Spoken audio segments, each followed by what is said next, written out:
कहते हैं कि बद इखलाकी एक पंचर शुदा टायर के मानंद है। जब तक आप उसे तब्दील नहीं करेंगे, आप कहीं भी नहीं पहुंच सकेंगे।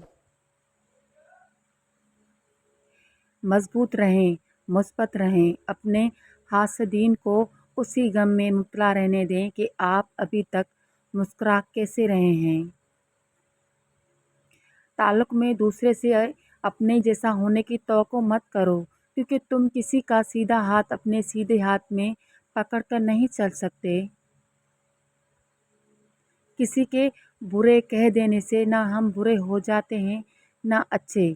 अपनी ज़बान से हर शख्स अपना ज़र्फ़ दिखाता है, दूसरों का अक्स नहीं।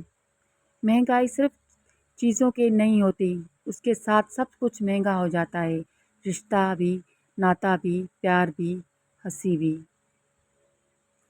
कभी ऐसा भी होता है कि हम पर आने वाली आजमाइश हमारे लिए होती नहीं, उसका मकसद ही दूसरों की असल शक्ल दिखाना होता है। इंसान होना हमारे इंतखाब नहीं, कुदरत की अता है, लेकिन हमारे अंदर इंसानियत कायम रखना हमारा अपना इंतखाब है। अगर रवैया मुनासिबत ना हो तो लफ्ज़ अल्फाज चाहे जितने भी खूबसूरत हो, अपनी कीमत खो देते हैं। बच्चा रोज़ रख ले तो माँ सारा दिन बच्चे को मोहब्बत व शफ़क़त से देखती रहती है। फिर अल्लाह करीम तो 70 माँओं से ज़्यादा प्यार करने वाला है। इतनी जल्दी दवाइयों भी असर नहीं करती जितनी जल्दी मनपसंद इंसान का लहजा, रवैया और उसकी तवज्जो असर करती है। गरीब होना कहानियों और किताबों की हद तक रंगीन होता है, हकीकत में गुर्बत बहुत भयानक और दर्दनाक होती है। जब वालिदा आपको सुई में धागा डालने के लिए कहे तो थोड़ी ताख़ीर करें ताकि वो ये महसूस ना करे कि वो ज़ईफ़ हो गई है। रंडी का सवाल, वही मर्द जो रात की तारीकी में हमसे राहत मोल लेकर जाते हैं, दिन के उजाले में हमें नफ़रत से देखते हैं, ऐसा क्यों?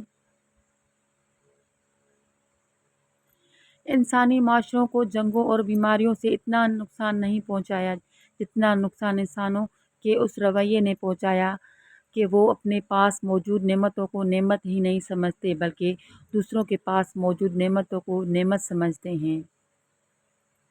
अगर वीडियो अच्छी लगे तो लाइक, शेयर, सब्सक्राइब और बेल आइकन दबाना मत भूलिएगा ताकि मेरी वीडियोस के नोटिफिकेशन आप सबको मिलती रहे। शुक्रिया।